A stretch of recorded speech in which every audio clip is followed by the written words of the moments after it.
तब्बल 4 वर्षांनंतर होऊ घातलेल्या 10 नगरपालिका आणि एका नगरपंचायती निवडणूक येत्या 2 डिसेंबरला होणार आहे। पालिका आणि नगरपंचायतीच्या विकासाची दिशा ठरविणाऱ्या 11 नगराध्यक्ष तसेच 293 नगरसेवकांची निवड 5.5 लाख मतदारांमधून होणार आहे। त्यामुळे सर्व यवतमाळकरांचे लक्ष याकडे लागलेले आहे।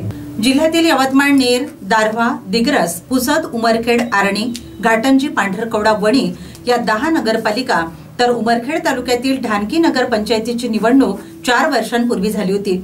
ओबीसी आरक्षणाच्या मुद्द्यामुळे निवडणुका रेंगाळल्याच होत्या। मुदत संपल्यानंतर तब्बल 3 वर्ष नगरपालिका नगरपंचायतीवर प्रशासक राज होता।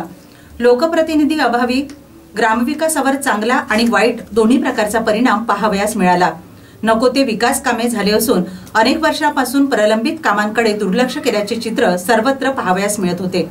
अशातच ओबीसी आरक्षणाचा मुद्दा निकाली निघाल्यानंतर निवडणुकांची प्रतीक्षा राजकीय पक्षालाच नव्हे तर मतदाराला सुद्धा होती। दरम्यान मंगळवारी निवडणूक आयोगाने नगरपालिका आणि नगरपंचायतीच्या निवडणुकीची घोषणा केली। तत्पूर्वी मतदार यादी अंतिम करण्यात आल्या। काही अंशी मतदारांच्या संख्येत वाढ झाली। जिल्ह्यात आजघडीस 2,81,640 पुरुष तर 2,82,554 महिला आणि 41 इतर असे मिळून 5,64,214 मतदार आहेत। हे मतदार जिल्ह्यातील 11 नगराध्यक्ष तर एकूण 293 सदस्यांना निवडून देणार आहेत। नगराध्यक्ष आणि सदस्य निवडून आल्यानंतरच खऱ्या अर्थाने विकासाची दिशा ठरेल।